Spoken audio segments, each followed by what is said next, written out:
Let's talk about the different types of antibiotics.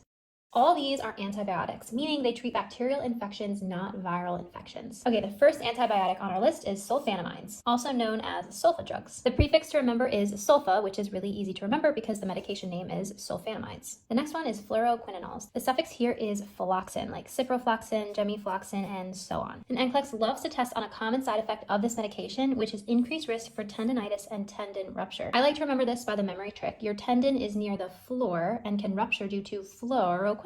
Okay, next is penicillin. The suffix is -cillin, like penicillin, amoxicillin, ampicillin, and so forth. This is really important to know that there's a cross sensitivity between penicillin and cephalosporins. So you want to ask about an allergy to penicillin or cephalosporins before administering both of these medications, because a client allergic to penicillin may also be allergic to cephalosporins and vice versa. Another thing to note about penicillin is it may make oral contraceptives ineffective. I like to remember this by thinking penicillin bumps the pill.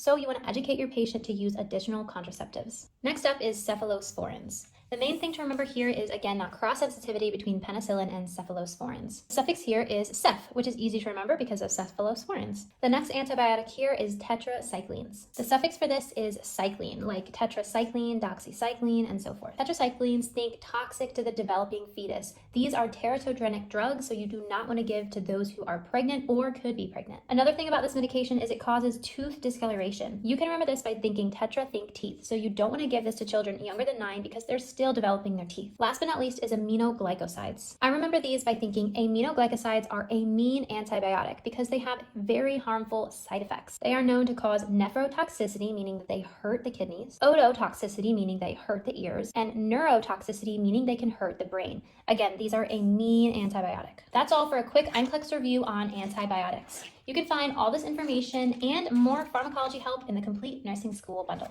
Happy studying, future nurses!